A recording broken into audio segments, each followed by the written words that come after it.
કેમ છો વિદ્યાર્થી મિત્રો? મજામાં છો ને? હા, તો નામાના મૂળ તત્વ ધોરણ 11 અને પ્રકરણ નંબર 1 હિસાબી પદ્ધતિ તેના પારિભાષિક શબ્દો. અને હા, આપણે લોકો પારિભાષિક શબ્દો જોતા હતા અને પારિભાષિક શબ્દો જોયા પછી આપણે જોયું હતું કે હિસાબી પદ્ધતિ રાખવાના પ્રકાર કેટલા છે. તો હિસાબી પદ્ધતિ રાખવાના બે પ્રકાર છે. એક દેશી નામા પદ્ધતિ અને બીજી છે દ્વિનોંધી નામા પદ્ધતિ. છેલ્લે આપણે વાત કરી હતી કે દ્વિનોંધી નામા પદ્ધતિ જે છે એ દ્વિનોંધી નામા પદ્ધતિ ઇટાલીના પાદરી લ્યુકા પેસિઓલીએ 1494માં એના ગણિતશાસ્ત્ર નામના પુસ્તકની અંદર સૌપ્રથમ ઉલ્લેખ કરેલો. એટલે ત્યારથી આજ દિન સુધી એ પદ્ધતિનો ઉપયોગ અહીંયા થાય છે. તો દ્વિનોંધી નામા પદ્ધતિની અંદર પણ એના અલગ અલગ ધોરણે લખવામાં આવે છે. અને એમાં વેપારી ધોરણ, રોકડના ધોરણે અને મિશ્ર ધોરણે. વેપારી ધોરણે જોઈએ આપણે તો આ પદ્ધતિમાં જે હિસાબી વર્ષના હિસાબો તૈયાર કરવામાં આવે છે, જે હિસાબી વર્ષના હિસાબો તૈયાર કરવામાં આવે છે એની અંદર લગભગ દરેક જગ્યાએ આજે આ રીતે હિસાબો તૈયાર થતા હોય છે. તે જ હિસાબી વર્ષના તમામ વ્યવહારો નોંધવામાં આવે. હિસાબી વર્ષની ફરી એકવાર વાત તમને કરી લઉં. હિસાબી વર્ષ એટલે 1 એપ્રિલથી લઈને 31 માર્ચ સુધીનું વર્ષ, એને આપણે હિસાબી વર્ષ તરીકે ઓળખીએ છીએ. અને આ હિસાબી વર્ષ દરમિયાન જેટલા પણ વ્યવહારો થાય છે એ બધા જ નોંધવામાં આવે છે. તે જ હિસાબી વર્ષના વ્યવહારોમાં આવક જાવક જવાબદારી મિલકતોના વ્યવહારોનો સમાવેશ કરવામાં આવે છે. એ હિસાબી વર્ષની અંદર જે પણ આવક જાવક મિલકતો ખર્ચાઓ જે પણ કંઈક વ્યવહાર હોય એ નોંધવામાં આવે છે. જે તે હિસાબી વર્ષની જ ઉપજો અને ખર્ચને ધ્યાનમાં લેવામાં આવે છે. જેમાં ચાલુ વર્ષની મળવાની બાકી આવકો, ચાલુ વર્ષના ચૂકવવાના બાકી ખર્ચાઓ વગેરેનો પણ સમાવેશ કરવામાં આવે છે. બરાબર છે? એટલે ચૂકવવાના બાકી ખર્ચા અને મળવાની બાકી આવકો એને પણ ધ્યાનમાં લેવામાં આવે છે. એવી જ રીતે અગાઉથી ચૂકવેલા ખર્ચાઓ અને અગાઉથી મળેલી આવકો એ હિસાબી સમયની ન હોવાથી તેને ધ્યાનમાં લેવાતી નથી. તો ગયા વર્ષની કે પછીના વર્ષની ઉપજો જે છે અને ખર્ચાના વ્યવહારો રોકડમાં થયા હોય તો પણ નફા નુકસાનની ગણતરીમાં તે ધ્યાનમાં લેવામાં આવતા નથી, કારણ કે ગયા વર્ષના છે. તો ગયા વર્ષના વ્યવહારો ગયા વર્ષે નોંધવાના હોય છે અને પછીના વર્ષના વ્યવહારો પછીના વર્ષે નોંધવાના હોય છે. અહીં એક સરસ મજાનું તમને ઉદાહરણ આપ્યું છે. દાખલા તરીકે તારીખ 1/4/2014થી 31/3/2015 સુધીના હિસાબો તૈયાર કરવામાં આવતા હોય અને દર મહિને 5,000 પગાર ચૂકવવામાં આવતો હોય. ધારો કે માર્ચ માસનો પગાર હજુ ચૂકવવાનો આપણે બાકી છે. તો આ પદ્ધતિમાં 11 માસનો ચૂકવેલ પગાર એટલે 5,000 × 11 બરાબર 55,000 બરાબર, વત્તા 1 માસનો ચૂકવવાનો બાકી પગાર કેટલો? 5,000. એટલે ચાલુ વર્ષનો ટોટલ જે ખર્ચ છે આપણો એ પગારનો ખર્ચ 60,000 કહેવાય. અહીં એક વર્ષ લખ્યું છે 14/15. તમે જુઓ 14/15નો મતલબ શું? તો 1/4/2014થી શરૂ થયેલું વર્ષ પતશે ક્યારે? 31/3/2015ના રોજ પતશે. તો આ રીતે હિસાબી પદ્ધતિ લખવામાં આવે છે. વ્યવહારમાં અમુક પ્રકારના ક્ષેત્રોને બાદ કરતા તમામ ક્ષેત્રોમાં વેપારી ધોરણે હિસાબો લખાય છે. આજે લગભગ મોટા પ્રમાણમાં આ વેપારી ધોરણે જ હિસાબો લખાય છે. કોઈક એવા ક્ષેત્રો હશે કે જ્યાં રોકડ અથવા જે આપણી મિશ્ર પદ્ધતિ છે એ દ્વારા લખાતા હશે. તો આ પદ્ધતિ ખૂબ જ પ્રચલિત છે. આપણે આખા પુસ્તકની અંદર જે પ્રકરણ ભણવાના છે એ બધા જ પ્રકરણો આ પદ્ધતિનો ઉપયોગ કરવામાં આવ્યો છે. રોકડના ધોરણે જોઈએ આપણે તો આ પદ્ધતિમાં જે હિસાબી વર્ષના હિસાબો તૈયાર કરવામાં આવતા હોય તે જ હિસાબી વર્ષના ફક્ત રોકડમાં થયેલા વ્યવહારો જ નોંધવામાં આવે છે. જે ઉધાર વ્યવહાર થયા છે એને નોંધવામાં આવતા નથી. તે જ હિસાબી વર્ષના વ્યવહારોમાં આવક જાવક જવાબદારી મિલકતોના વ્યવહારોમાં જે રોકડમાં થયા હોય તેનો સમાવેશ કરવામાં આવે છે. ઇન શોર્ટ, ઉધાર વ્યવહાર ધ્યાનમાં લેવામાં આવતો નથી.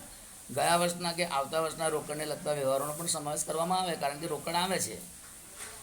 એ રોકડ શેની આવી છે જોવામાં ના આવે, પણ રોકડ આવી છે ને એટલે એને નોંધવામાં આવે છે. આ રોકડના ધોરણે હોય છે. આ પદ્ધતિ ખૂબ જ મર્યાદિત પ્રમાણમાં ઉપયોગમાં થાય છે. એક સમય એવો હતો કે જેમાં ડૉક્ટરો આ પદ્ધતિનો ઉપયોગ કરતા હતા, પરંતુ હવે ડૉક્ટરો પણ આ વેપારી પદ્ધતિએ હિસાબો લખવાનું રાખે છે. ત્રીજી પદ્ધતિ છે મિશ્ર પદ્ધતિ. આ પદ્ધતિને વેપારી ધોરણે સુધારેલી પદ્ધતિ તરીકે ઓળખવામાં આવે છે. અને આ પદ્ધતિ એ વેપારી ધોરણ અને રોકડ ધોરણ બંનેના મિશ્ર તરીકે ઓળખવામાં આવે છે. અને આ પદ્ધતિ પ્રચલિત નથી. ભારતમાં કંપનીઓ સામાન્ય રીતે વેપારી ધોરણે અથવા પોતાના હિસાબો લખે છે, રોકડ ધોરણે પણ લખે છે, પણ મોટા ભાગે વેપારી ધોરણે જ લખે છે. ધોરણ 1 પ્રમાણે, હિસાબી ધોરણ 1 પ્રમાણે કંપનીઓ પોતાના વાર્ષિક અહેવાલોમાં હિસાબો વેપારી ધોરણે બનાવ્યા છે એ અંગેનું પ્રમાણપત્ર પણ આપે છે. અને આ પદ્ધતિ અંગેની જાણકારીની માહિતી માટે આપવામાં આવેલ છે. બીજું છે હિસાબો તૈયાર કરવાના તબક્કા. કેવી રીતે આપણે હિસાબો તૈયાર કરીશું? તો સૌથી પહેલાં અહીંયા છે વાઉચર, વ્યવહારોની ઓળખ. વાઉચર તો તમે મારા વિદ્યાર્થીઓ જોયું હશે. અરે હા, કેટલાક લોકોના તો પાકીટમાં પણ હશે. આપણે કોઈક વસ્તુ ખરીદીએ અને ત્યારે તે વખતે જે વેપારી છે એ આપણે રોકડ આપતા આપણને એક બિલ આપે છે, જેને વાઉચર કહેવામાં આવે છે. બેંકમાં જઈએ આપણે પૈસા ભરવા માટે, ત્યારે પણ પે ઇન સ્લીપનું અડધ્યું છે ને એ આપણી પાસે રહે છે, તો એ વાઉચર છે. તો આવા જે બિલ છે એ વાઉચર બહુ જ ઇમ્પોર્ટન્ટ છે.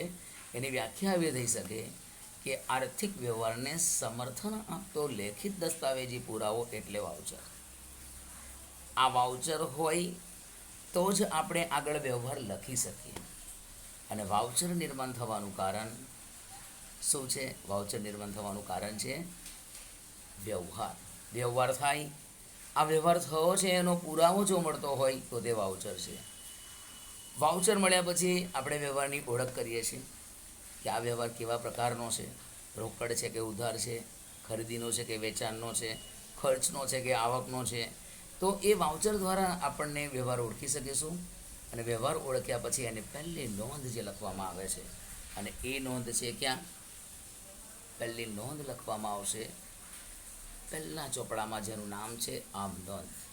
હવે નાના વેપારીઓ હોય એ આમ નોંધ રાખશે, જ્યારે મોટા વેપારીઓ છે એ પેટા નોંધ ડેવલપ કરશે. એટલે આમ નોંધને અલગ અલગ ભાગમાં વહેંચવામાં આવશે, જેથી કામની પણ વહેંચણી થાય. વિદ્યાર્થી મિત્રો, આ વિશે ચર્ચા આપણે ચેપ્ટર એ આવે જ છે આપણી સામે, તો તે વખતે કરીશું. ત્યાર પછી ખાતું આપણે આગળ જોયું.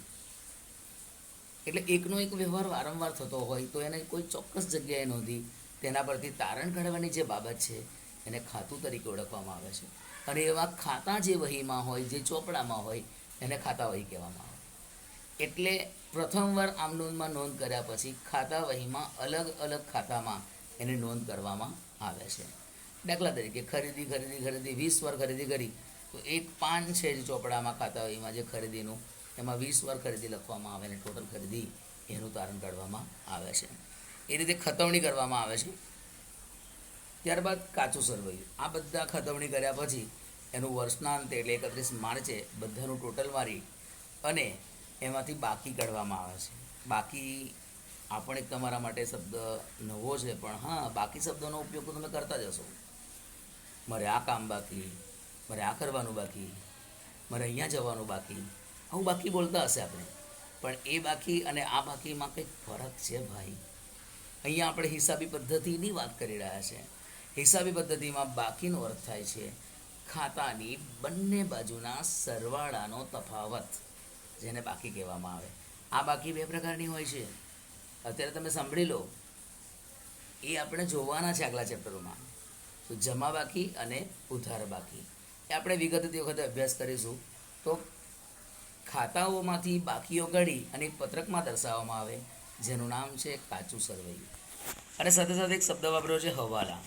હવાલા એટલે વ્યવહારો જે વર્ષના અંતે કરવાના હોય અથવા રહી ગયા હોય, એને એવા વ્યવહારોને આપણે હવાલા તરીકે ઓળખીએ છીએ. અને લાસ્ટ છે ખૂબ જ ઇમ્પોર્ટન્ટ, જેનો આપણે ઇંતજાર કરી રહ્યા છે, એવો વેપાર ખાતું, નફા નુકસાન ખાતું અને પાકું સરવૈયું. વિદ્યાર્થી મિત્રો, આ વાર્ષિક હિસાબોનો એક દાખલો 11 માર્ક્સનો આવશે. અત્યાર સુધી તમે ક્યારેય પણ આવો દાખલો ગણ્યો નથી, પણ આ બહુ જ ઇમ્પોર્ટન્ટ ચેપ્ટર છે. એ તમને દર વર્ષે તમારી સાથે હશે, 12મામાં પણ હશે, કોલેજમાં પણ હશે. વાર્ષિક હિસાબો કારણ કે વર્ષના અંતે ધંધાનું પરિણામ જાણવાનું છે, ધંધાની આર્થિક સ્થિતિ જાણવાની છે, અને એના માટે આ વાર્ષિક હિસાબો તૈયાર કરવામાં આવે છે. અને આ બધી સમરી છે એ કાચા સરવૈયા અને હવાલાઓના બેઝને આધારે એના આધારે આ તૈયાર કરવામાં આવે છે. હવે હિસાબી પદ્ધતિ એ માનવે વિકસાવેલ વિજ્ઞાન છે. હિસાબી પદ્ધતિ વિજ્ઞાન હોવાથી તેના નિયમો છે, કારણ કે વિજ્ઞાનમાં તો નિયમો હોય જ. તો હિસાબી પદ્ધતિમાં હિસાબો તૈયાર કરવા અંગેની કામગીરી કરવામાં આવે છે. નિયમોના આધારે કામગીરી કરવામાં આવે છે, જેમાં હિસાબો જુદા જુદા વિકસાવેલા તબક્કામાં તૈયાર કરવામાં આવે છે, અને એ તબક્કાઓના ક્રમબદ્ધ રીતે અનુસરવામાં આવે છે. ક્રમબદ્ધ રીતે પહેલાં જે કામ કરવાનું એ પહેલાં જ કરવાનું, પછી બીજાનો વારો, પછી ત્રીજાનો વારો, આનો આખો ક્રમ ગોઠવેલો હોય છે, અને ક્રમબદ્ધ રીતે એના તબક્કામાંથી પસાર કરવામાં આવે છે, અને આવી રીતે હિસાબો લખવામાં આવે છે. તો જોઈએ આપણે તબક્કો. તો પહેલો તબક્કો છે વાઉચર. હમણાં જોયું તો વાઉચર એ ધંધાના વ્યવહારનો પ્રથમ તબક્કો છે, જે વ્યવહાર થયા અંગેનો લેખિત માન્ય એક પુરાવો છે. બીજો તબક્કો છે વ્યવહારોની ઓળખ. તો ધંધાનો વ્યવહાર આર્થિક છે કે બિનઆર્થિક, રોકડ વ્યવહાર છે કે શાખનો વ્યવહાર છે, હમણાં કીધું મિલકતનો છે કે પછી માલનો છે, ખર્ચનો છે કે આવકનો છે, એ એની આ વાઉચર દ્વારા વ્યવહારની ઓળખ થાય છે. ત્રીજો તબક્કો છે આપણો વ્યવહારની નોંધ. વ્યવહાર ઓળખાઈ ગયો વાઉચર દ્વારા, હવે એની નોંધો. ફરી બોલું છું કે નાનો વેપારી હોય તો આમ નોંધ, અને ખૂબ મોટા વેપારીઓ હોય ત્યારે તે વખતે પેટા નોંધ લખવામાં આવે છે. ચોથો તબક્કો ખાતાઓની ખતવણી અને બાકી. ખતવણીમાં ખતવણી કરીશું આપણે વાત કરીએ પ્રમાણે.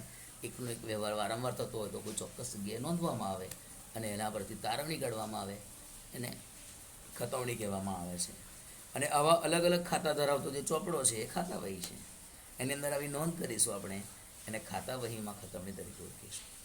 એટલે આમ નોંધ અને પેટા નોંધમાં નોંધાયેલા વ્યવહારોને વર્ગીકૃત કરીને જે ખાતાના વ્યવહારો એક જ સાથે સ્થાનેથી ઉપલબ્ધ થાય તે અંગેની વ્યવસ્થા ખતવણી દ્વારા ખાતા વહીમાં કરવામાં આવે છે.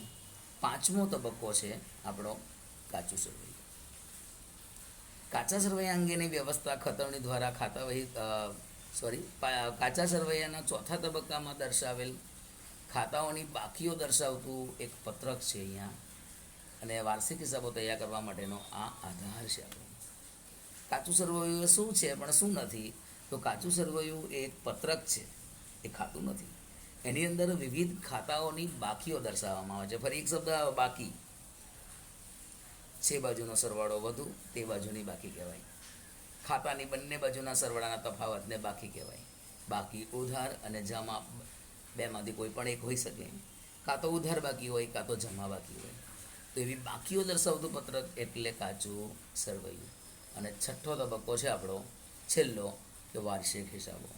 જે કાચા સરવૈયા અને હવાલાના આધારે તૈયાર કરવામાં આવે છે, જેમાં વેપાર ખાતા દ્વારા આપણને કાચો નફો કે કાચી ખોટ ખબર પડશે, નફા નુકસાન ખાતા દ્વારા ચોખ્ખો નફો કે ચોખ્ખી ખોટ ખબર પડશે, અને પાકા સરવૈયા દ્વારા ધંધાની આર્થિક પરિસ્થિતિનો ખ્યાલ આવશે. આ ઉપરાંત હિસાબો સાથે સંકળાયેલ અન્ય પાસાઓ જેવા કે બેંક સિલક મેળ, ભૂલ સુધારણા નોંધ, ઘસારો, અનામતો અને જોગવાઈઓ, આ પ્રકરણનો પણ આપણે અભ્યાસ કરવાનો છે. આની સાથે સંલગ્ન કેટલીક વાતો છે, અને એવા આખાને આખા ભૂલ સુધારણાનું, ઘસારાનું, બેંક સિલકમેન્ટનું આપણી પાસે ચેપ્ટર છે, જે જરૂર પડે છે આપણને હિસાબો લખતા.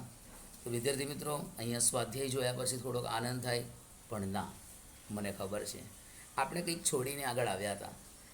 આપણે લોકો જે ધંધાના ઉદ્દેશો છે એના પહેલાં ડાયરેક્ટ આપણે પારિભાષિક શબ્દોની સમજ મેળવી હતી. કારણ જ્યાં સુધી શબ્દ ખબર ના પડે, એટલે લેંગ્વેજ ખબર ના પડે, ત્યાં સુધી એના બારામાં ચર્ચા કરવાનું નિર્થક હતું. અને એટલે જ આપણે લોકો પારિભાષિક શબ્દોની સમજ જે છે એ પહેલાં જોઈ હતી. તો આજે જોઈશું આપણે જેના હેતુઓ છે. કોઈ પણ ધંધો હોય, કોઈ પણ કાર્ય કરીએ આપણે, તો એ કાર્ય કરવાનું કોઈ પણ હેતુ હોય. શેના માટે કરીએ છીએ? આની પાછળનો હેતુ શું છે? તમે પણ ભણો છો ને, તો ભણવા પાછળ તમારો કંઈ હેતુ હશે. તમારે કંઈક પ્રાપ્ત કરવાનું હશે, તમારે કંઈક મેળવવાનું હશે. એવી રીતે આ હિસાબો જે લખવામાં આવે છે, એ હિસાબો લખીએ છીએ તો હિસાબો લખવા પાછળ આપણો કયો હેતુ સમાયેલો છે? આવા અનેક હેતુઓ છે, જેવા કે એની કાયમી નોંધ રાખવા માટે, નફો જાણવા માટે, આર્થિક સ્થિતિ જાણવા માટે, આપણા લેણદારો કેટલા છે જાણવા માટે, સરકારને ચૂકવવાનો વેરો કેટલો છે એ જાણવા માટે. તો આ બધું જાણવાનો આપણો હેતુ છે, એની ચર્ચા હવે પછીનો જે વિડીયો છે આપણો એની અંદર આપણે કરીશું. Good bye.